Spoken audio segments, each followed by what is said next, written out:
Today we continue to listen Kāmacchanda Nivarana, sense desire. Sense desire means the desire for sensual objects, desire, attachment, craving, longing, lust, all are sense desire. It means the desire for visible objects, desire for audible objects, desire for smells, desire for odors, desire for taste, desire for tangible and mental objects.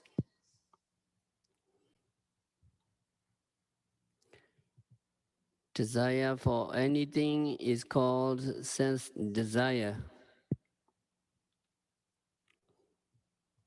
When sense desire is present in practitioner, they know there is sense desire in me. So during meditation, when we have thoughts of desire, thoughts of lust or thoughts of craving, thoughts of attachment, then we should be aware of the presence of sense desire in us. And we will know that there is sense desire present in me. We must mentally note desire, desire, desire, or attachment, attachment, attachment, or craving, craving, craving.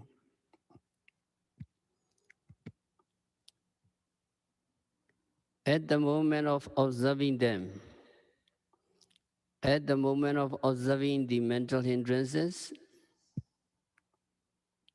they are already gone.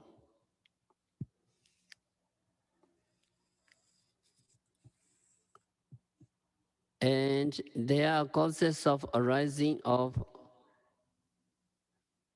good thoughts or of bad thoughts. Generally speaking, there are two kinds of what we call reflection.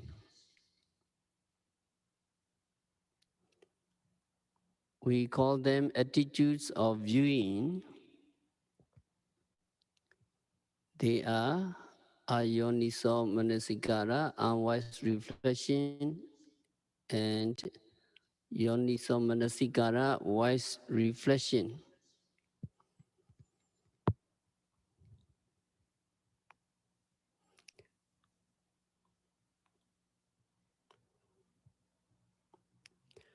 Unwise reflection leads to akusala thoughts, unwholesome thoughts, and wise reflection leads to kusala thoughts or wholesome thoughts. Ayoniso manasikara, unwise reflection. What that means?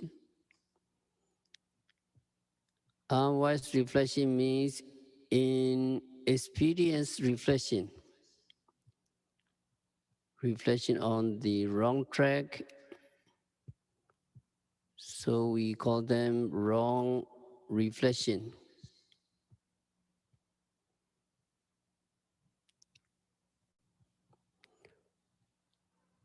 So when we practice vipassana meditation, we have to perceive namarupa or psychophysical phenomena occurring at the six senses as they really are.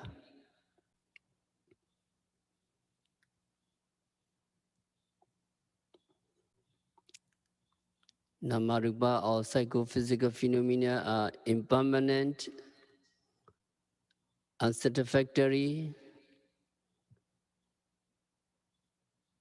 and the soulless to have a soul, soulless, anatta, anicca, dukkha, anatta.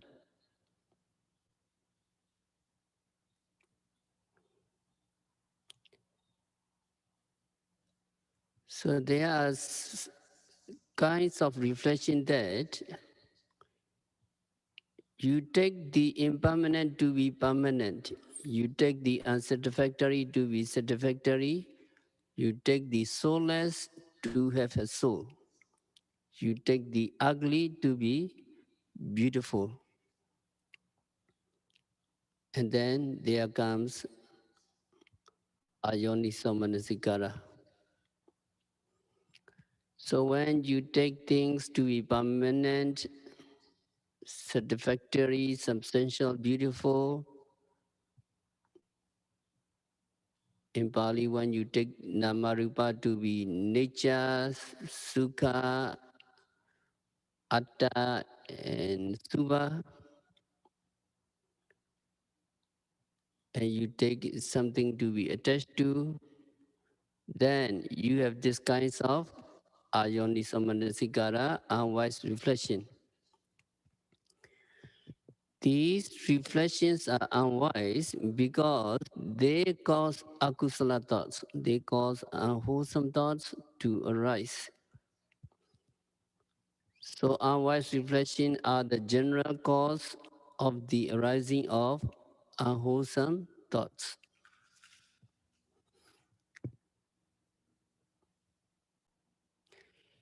And reflection of the opposite kinds are yoniso manasikara, wise reflection. They are experience reflection, reflection that are on the right track.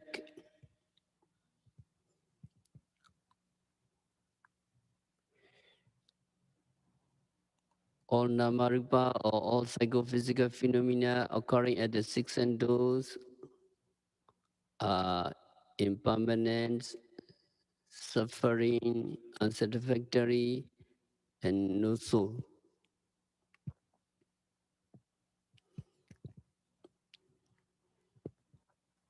And they are the kinds of reflection that you take the impermanent, you take the namarupa, the impermanent to be impermanent, you take the unsatisfactory to be unsatisfactory, you take the soullessness to be without soul, you take the ugly not to be beautiful, and you take the undesirable to be undesirable. There is the correct way of viewing things. And then Buddha said that everything is impermanent, unsatisfactory, and insubstantial. So you are not to be attached to anything. When you see things, when you see namarupa in this way, you are said to have this kinds of wise reflection. That is a right and correct reflection or view of namarupa.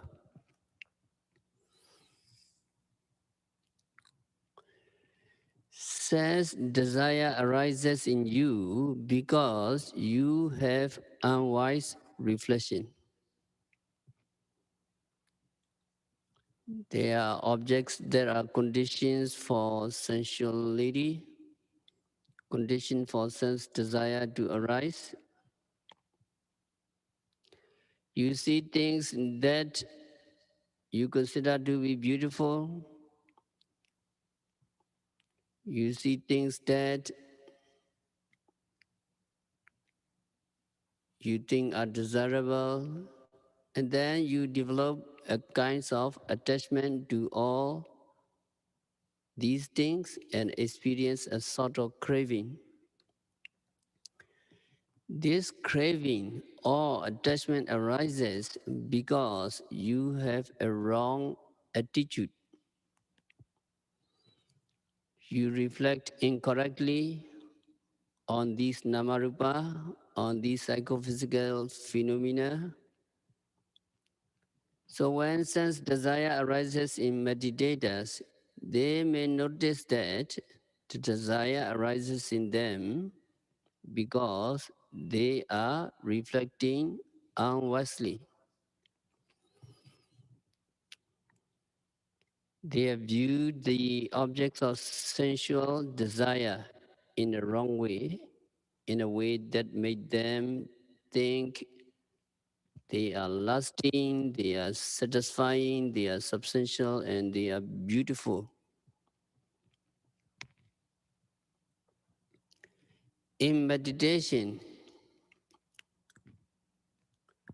you can notice this and become aware of it.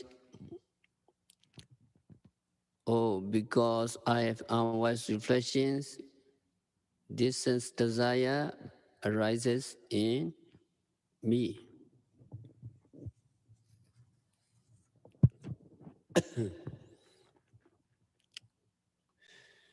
So one of the methods to overcome the attachment or sensual desire is to reflect on the repulsiveness of the body,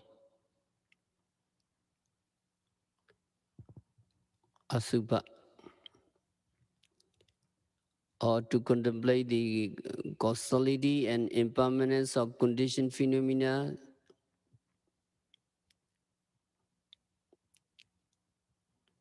That is the true nature of sankhara, true nature of namarupa. That is reflection method. What's the best method?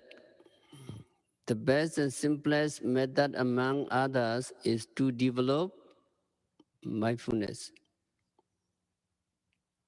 by noting the attachment or desire as long as it persists, as long as it's going on.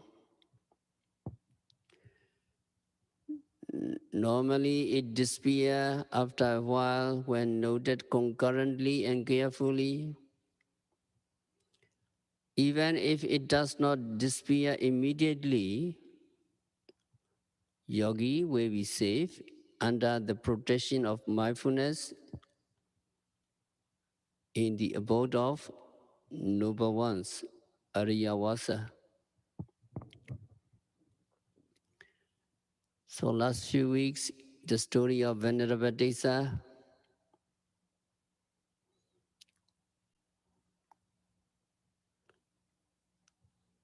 If Venerable Desa had passed away with mindfulness, he could have been reborn as a deity in a blissful realm because of his virtue, sila, but not as a loss.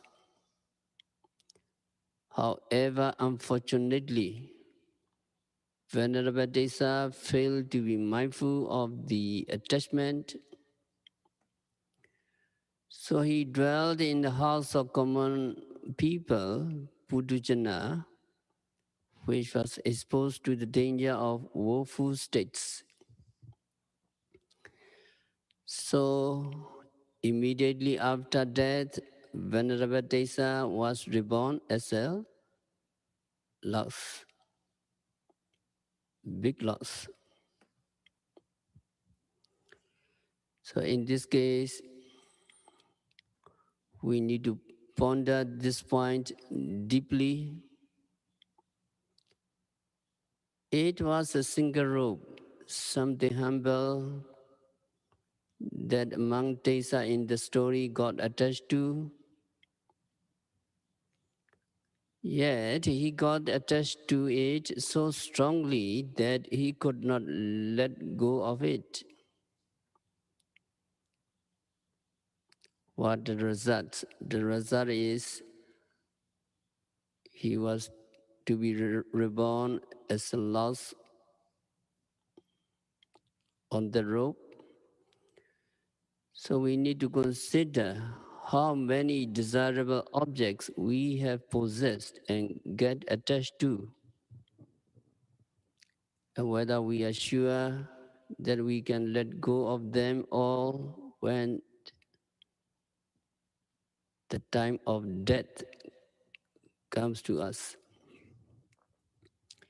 If we are sure we can, then we will be the winners.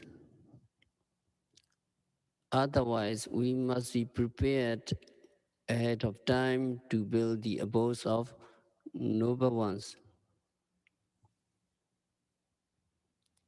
Because Ariyawasa, the abodes of noble ones is safe.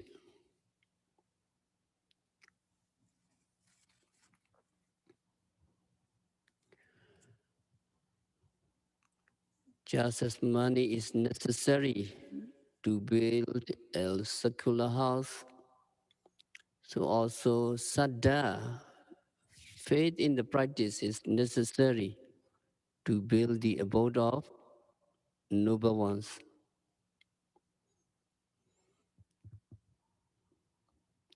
Ariyawasa in Pali, Ariyawasa is the abode of noble ones. That dwelling, that abode is well guarded from the dangers of torturous cycle of four woeful states and all suffering.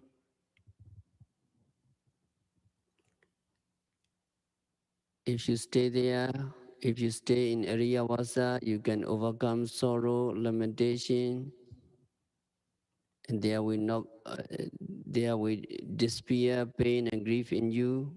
Very safe. Ariyawasa.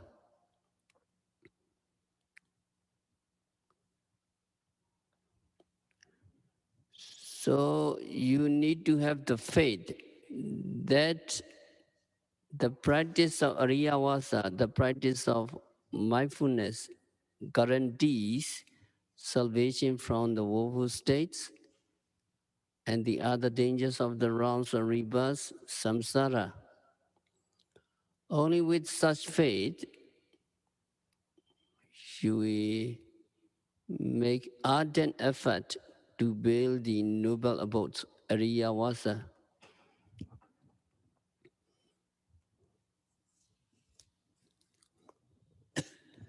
Some people say that they cannot believe anything without their own experience.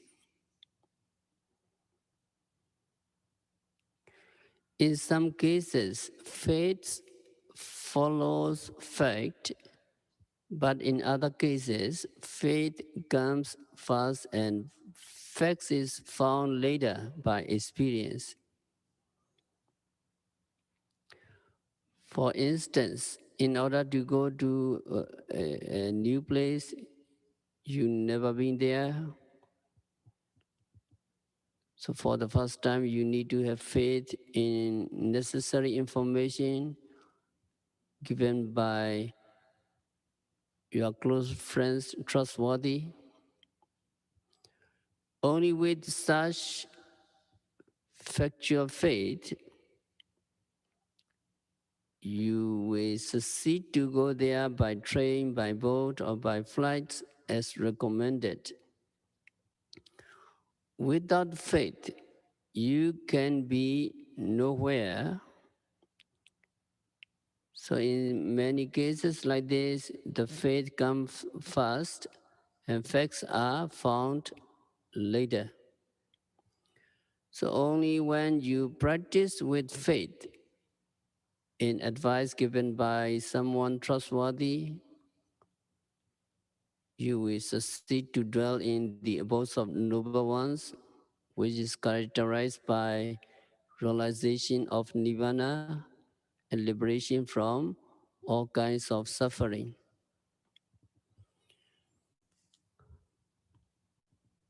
Otherwise, you have to live only in ordinary house, exposed to all kinds of danger throughout the cycles of birth and death, samsara dukkha.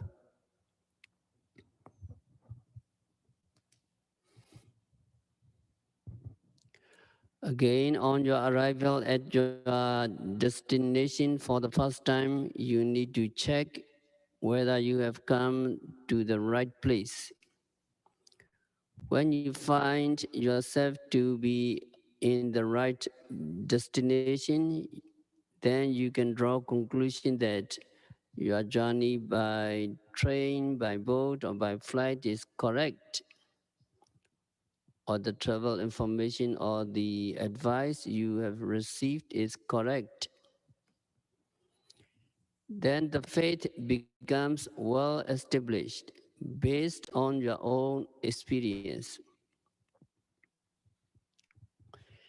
In the same way, first you have to practice the mindfulness meditation by the faith in instruction given by a trustworthy teacher, but later you find yourself develop concentration and insight to a remarkable extent.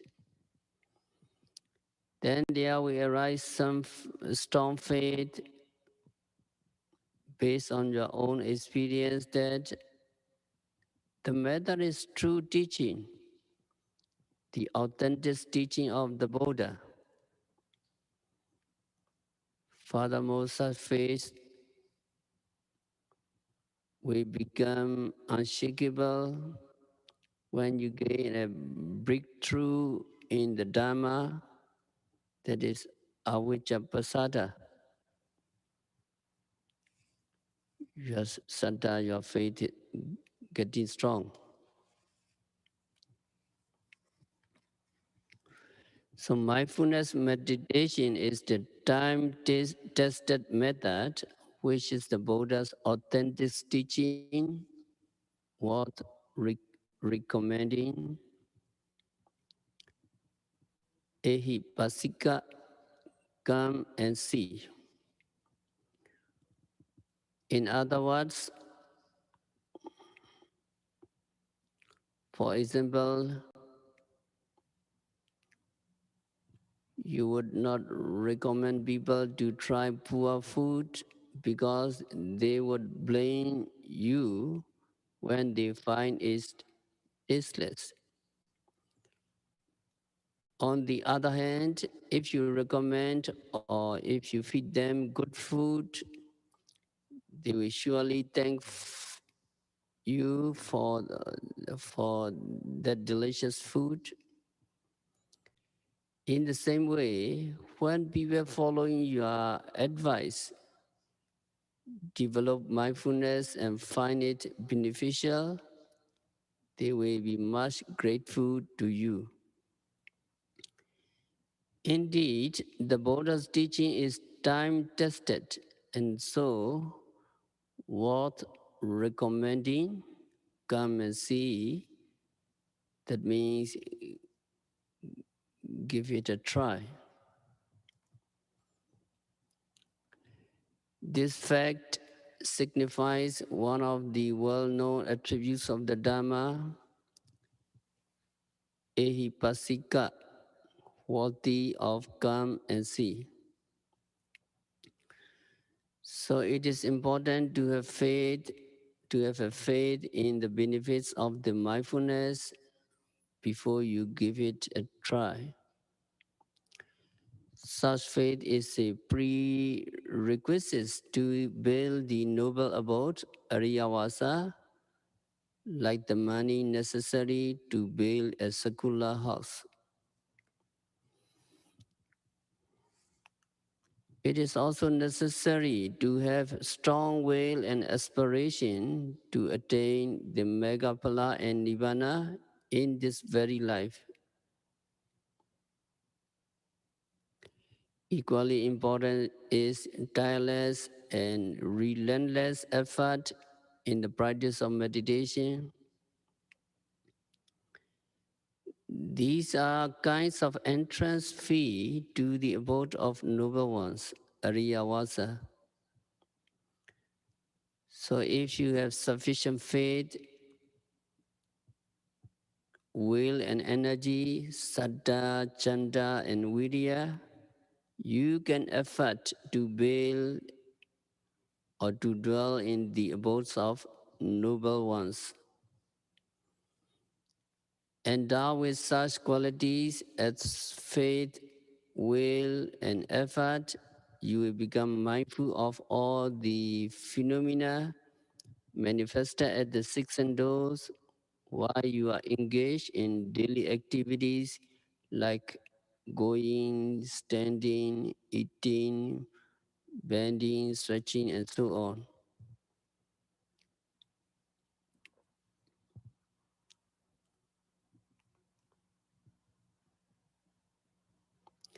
So to be mindful means to build or to stay in the abode, noble abode.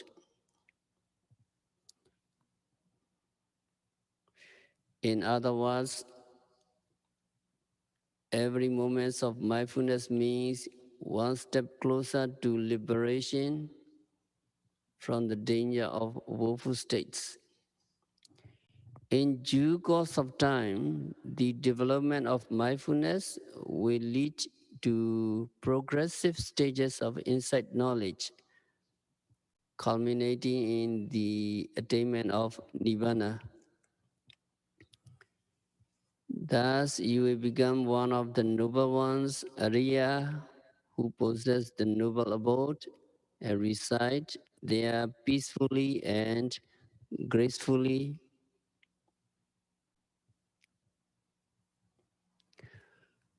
If you ask people which kinds of house you would like to live in,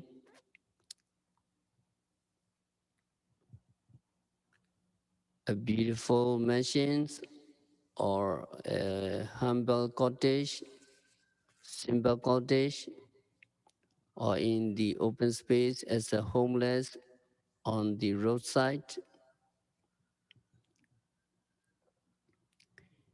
it is sure nobody would say they want to be homeless. They would not even want to live in a simple cottage. Everyone would like to dwell in a beautiful mansion because they would feel safe and elegant there. In the same way, in the rounds of samsara, you should think about what kinds of residence you want to dwell in. The noble one's abode, Ariyawasa, or common people's ordinary house. You yourself have to answer this question.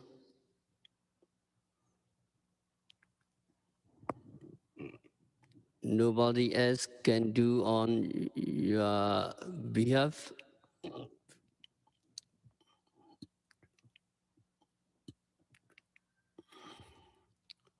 But of course, our choice will be the abodes of noble ones.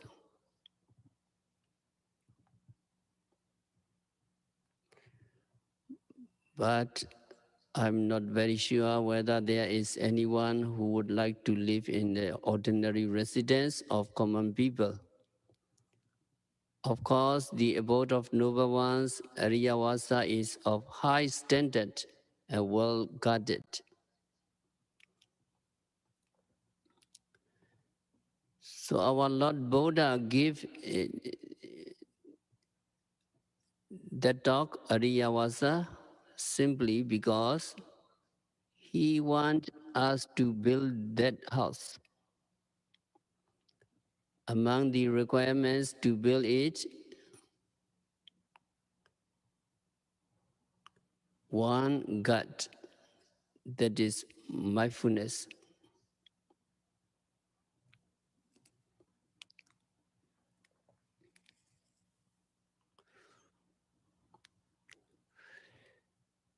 So when we practice mindfulness, we need to understand during the lifetime of the Buddha, there were people who could not attain the enlightenment, although they got chance to learn directly from the Lord Buddha. In this regard, there are two obstacles to one's potential attainment, even in the presence of the Buddha. Number one is Kiriya Parihani, that is, failure to do what one should do. Number two is Papa Metata, that is, association with a bad companion. So during the time of the Buddha, Buddha was seated amid the congregation of Sangha when there came Kandaraka, a wandering ascetic, and Pesa, a lay follower. Then Kandaraka felt impressed by the Sangha, the monks, who was sitting quiet and calm without making any noise and motion. How well disciplined the monks are under the guidance of the great teacher.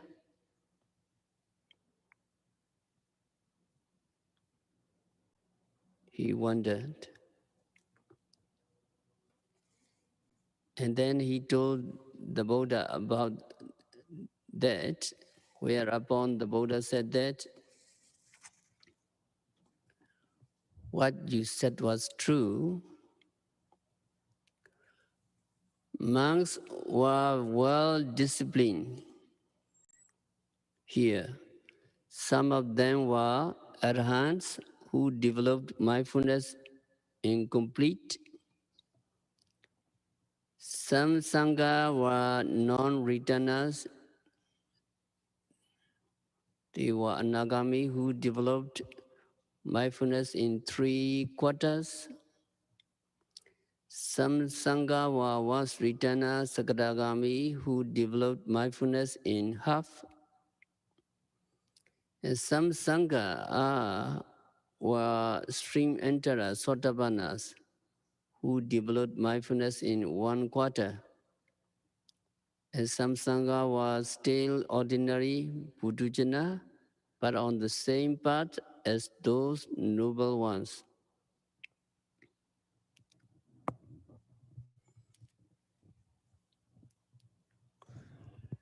So in the Gandaraka Sutta, Majjhima Nikaya, the direct translation is like this. Buddha said to Gandaraka, Gandaraka, in this Sangha of bhikkhus, there were bhikkhus who were arhants with taints destroyed, who have lived the holy life, done what had to be done, laid down the burden, reached the true goal, destroyed the fetters of beings, and who are completely liberated through final knowledge. And in this Sangha of bhikkhus, there are bhikkhus in higher training, endowed with constant virtue, constantly living a virtuous life, insightful, constantly living an insightful life. They abide with their minds, dwells established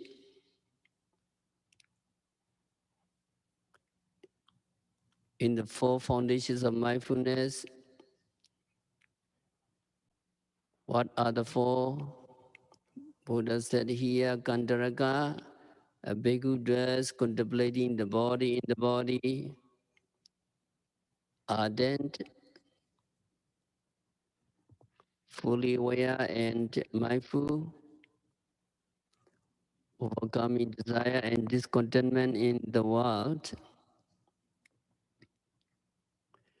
A bhikkhu dwells contemplating the feeling in the feelings, ardent, clearly comprehending and mindful, overcoming desire and contentment in the world. A bhikkhu does contemplating the mind in the mind, ardent, clearly comprehending and mindful, overcoming desire and discontent in the world. A bhikkhu does contemplating the Dharma objects in Dharma objects, ardent, clearly comprehending and mindful, overcoming desire and discontent in the world. Buddha said to Kandaraka, when people develop mindfulness by doing no actions without mindfulness, they naturally become quiet and calm. They don't make any move without mindfulness, so their daily activities like bending, stretching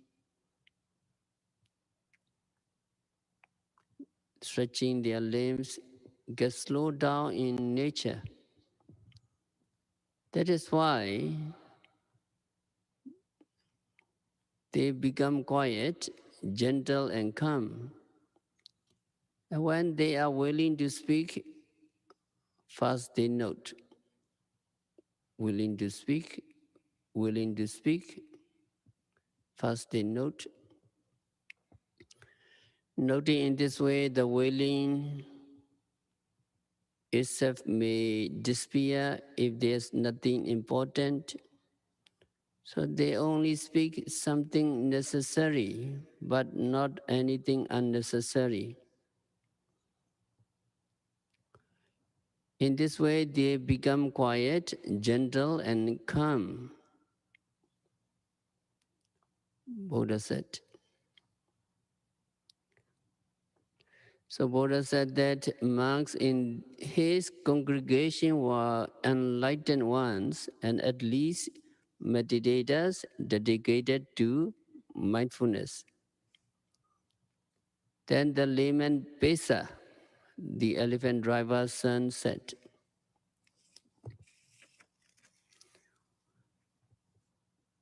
Venerable Sir,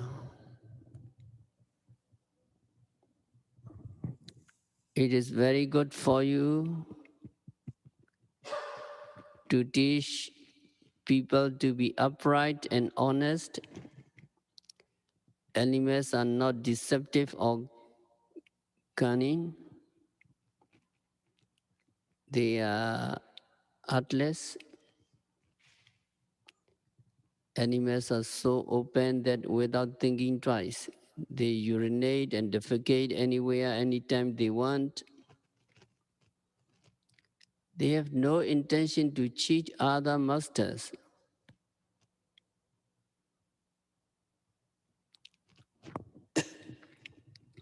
If they are forced to do something against their will, they make a mess of it. Unlike animals, men are crafty and hypocritical. They do one thing in public, but another in private. They pretend to do something beneficial to others in their presence, but often do harmful in their absence. Bande, we cannot help admiring you for your wonderful teaching because you have reformed the minds of such cunning people. I do practice mindfulness meditation occasionally, although I'm a layman. Layman Besa, the elephant driver's son, said to Buddha, true mindfulness helps improve our moral characters. Men not aware of their immoral thoughts are more likely to become dishonest and deceptive. The more mindful we are of our thoughts, the more honest we will become. So Chaitanya contemplation of consciousness is important. Then Buddha was about to give a talk on the 4 types of personality, but unfortunately, Pesa took leave of the Buddha. He said that he had some business to attend to.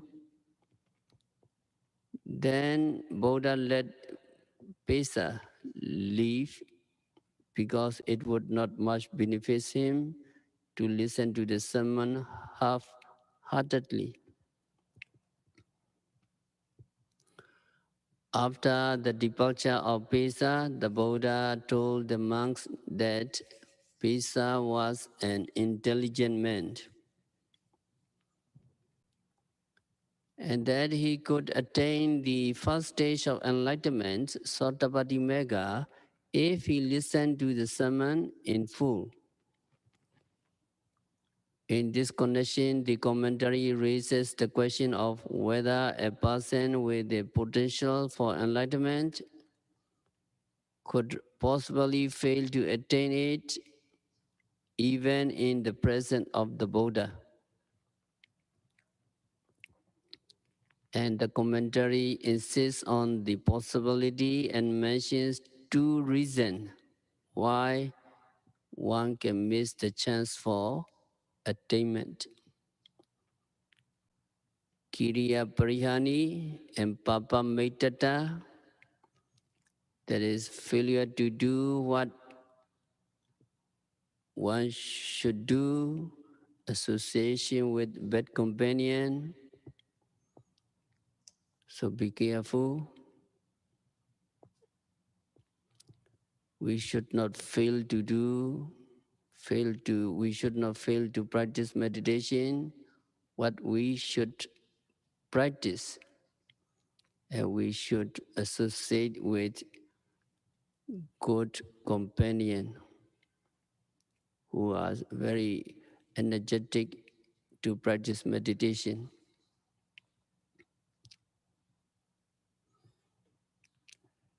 And the failure to do what one should do is related to 2 conditions. One is negligence on the part of the teacher, another is negligence on the part of the disciple. It is negligence of a teacher if he does not make his sermons comprehensive enough for his disciple to put it into practice until the attainment of Megaphala, enlightenment, and Nivarana. In some cases, people don't even have access to a qualified teacher, though they wish to practice. So they grow old and die without getting a chance to practice the Dhamma, let alone to experience its taste. It is about the negligence on the teacher's part. So as a teacher, we should try our best to be dutiful by delivering comprehensive talks on how to practice. And it is negligence of the disciple if you fail to listen to the sermon in full or fail to put it into practice afterwards. Or even when you practice, you fail to continue until you accomplish it. So in the story, Pesa lost the great opportunity to be a string enterer, Sotapanna, even though he had potential, just because he failed to listen to the Buddha's sermons in full.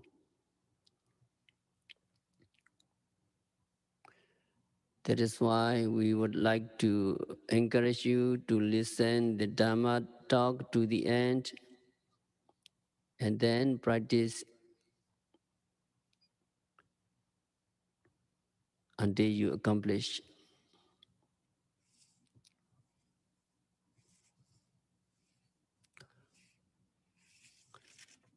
And another obstacle to the enlightenment is papa metata.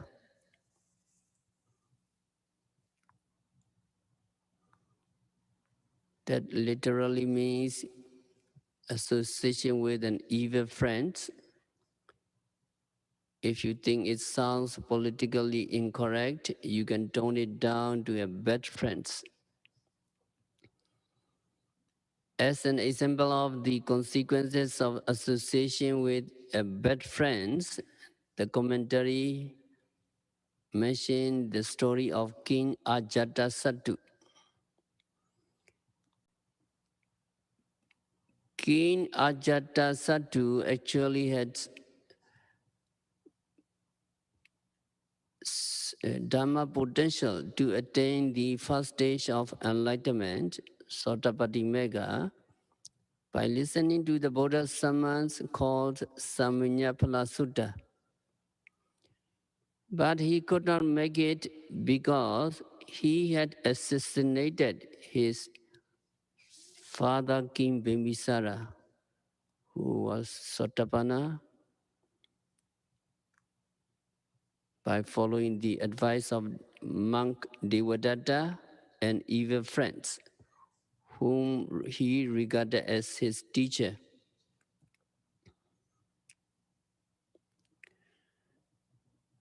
So there are many other instances in which the association with bad people forms an obstacle to the enlightenment. Even in the time of the Buddha, some people did not get enlightened despite their spiritual potential because they followed false teachers.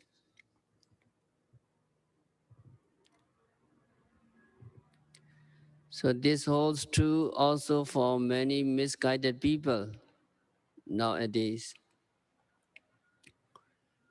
So remember, there are two obstacles to enlightenment: failure to do what one should do, association with a bad companion. So we should not fail to practice what we should do. And we should associate with a true teacher, true Buddha, true Dhamma, and true practice. So we will continue next week. We have to stop our discourse for today by practicing Satipatthana Vipassana meditation, by observing every phenomena occurring at the six senses, by noting rising, falling, sitting, touching, seeing, hearing, continuously and meticulously. May all yogis be liberated from all suffering. May all yogis realize the real peace in the very near future. Sadhu.